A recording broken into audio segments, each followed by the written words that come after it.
Barrage के जो 56 gate खोल दिए गए हैं।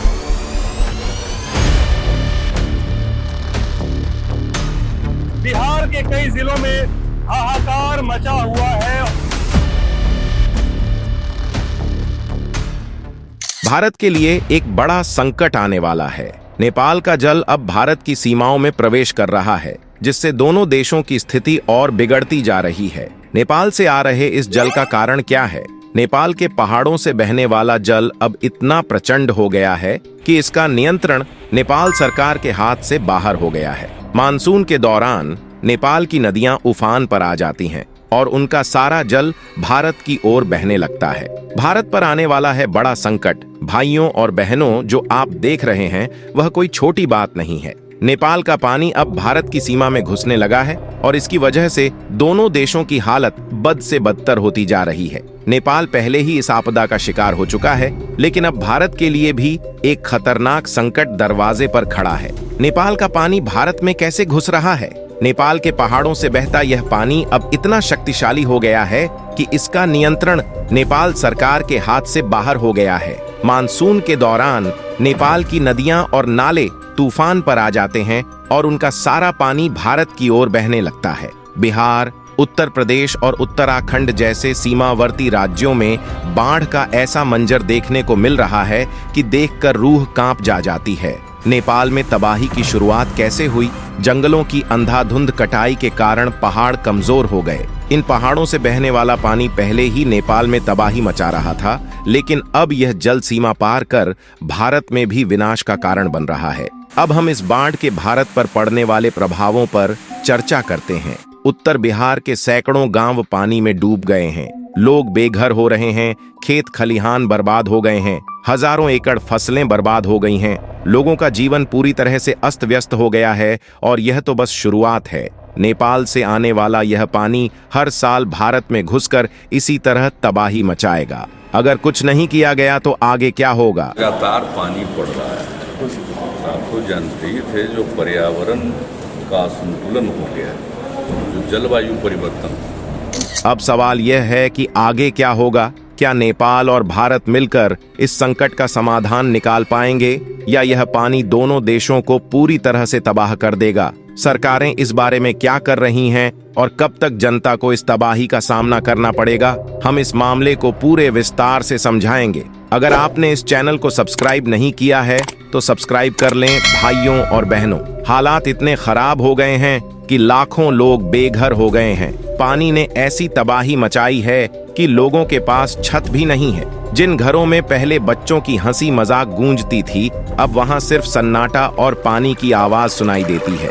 नेपाल से आए पानी ने भारत में ऐसी तबाही मचाई है कि लोगों को अब रोने के अलावा कुछ नजर नहीं आ रहा है। लाखों लोग बेघर हैं, खाने को कुछ नहीं है।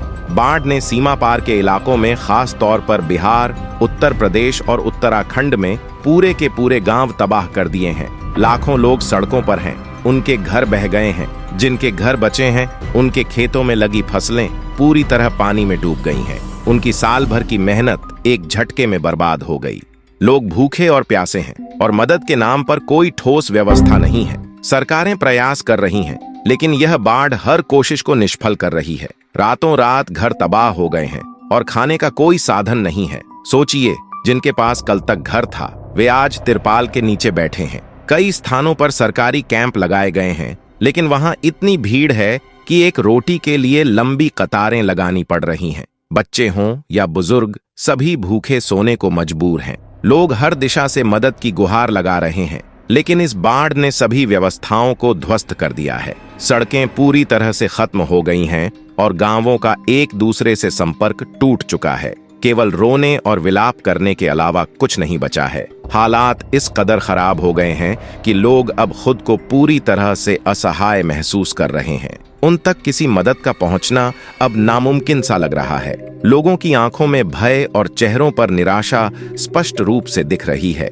हर ओर रोने की आवाजें गूंज रही हैं। इस बाढ़ में बह गए लोगों की यादों के अलावा कुछ भी शेष नहीं है।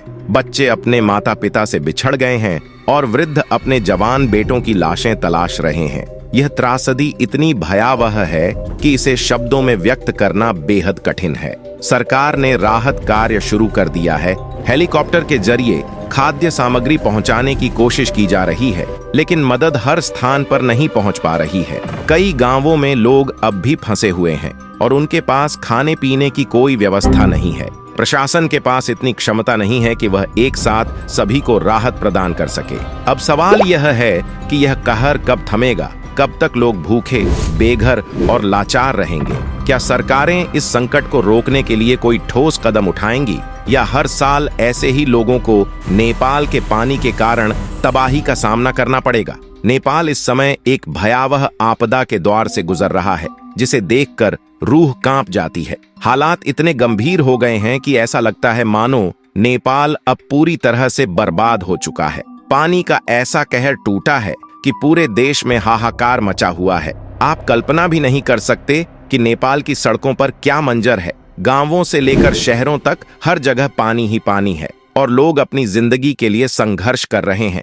नेपाल तबाही के कगार पर खड़ा है। ऊंचे पहाड़ों से बहता पानी अब एक विकराल रूप धारण कर चुका है, मानो नेपाल के पहाड़ों से पानी नहीं बल्कि मौत का सैलाब उतर रहा हो। नदियों में आई बाढ़ ने कई इलाकों को पूरी तरह जलमग्न कर दिया है।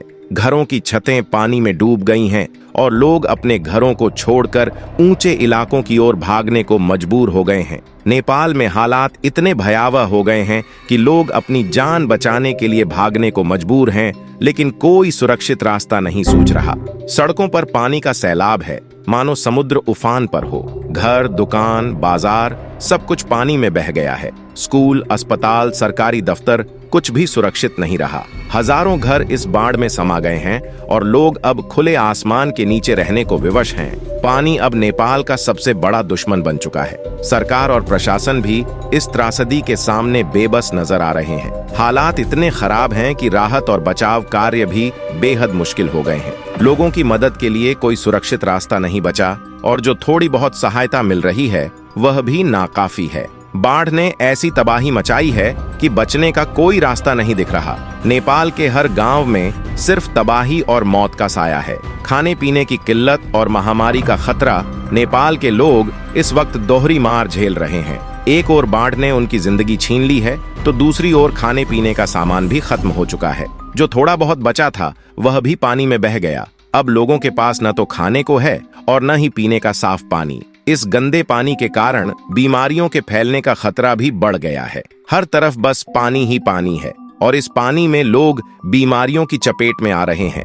अब सवाल यह है कि क्या नेपाल इस संकट से उबर पाएगा? क्या नेपाल फिर से अपने पैरों पर खड़ा हो सकेगा, या यह पानी उसकी भूमि को हमेशा के लिए बर्बाद कर देगा? यह कोई साधारण पानी नहीं है, यह नेपाल का पानी है जो भारत में प्रवेश कर तबाही मचा रहा है। नेपाल की नदियां उफान पर हैं और उनका पानी भारत की सीमा में इतनी गहराई तक घुस आया है कि कई राज्य बुरी तरह प्रभावित हुए हैं। यह केवल पानी नहीं है बल्कि यह मानो मृत्यु का सैलाब बहकर आ रहा है। वर्तमान में भारत के कुछ राज्य इस संकट से सबसे अधिक प्रभावित हो रहे हैं। नेपाल का पानी भारत में कैसे आ रहा है? जब नेपाल में पहाड़ों से बहने वाली नदियां और वर्षा का पानी उफान पर होता है तो उनका सारा पानी भारत की ओर बहने लगता है। नेपाल और भारत की सीमा पर कोई ऊंचा बांध नहीं है जो इस बाढ़ को रोक सके। कोसी, गंडक, बागमती जैसी नेपाल की नदियां जब भारत में प्रवेश करती हैं तो तबाही का रूप धारण कर लेती हैं।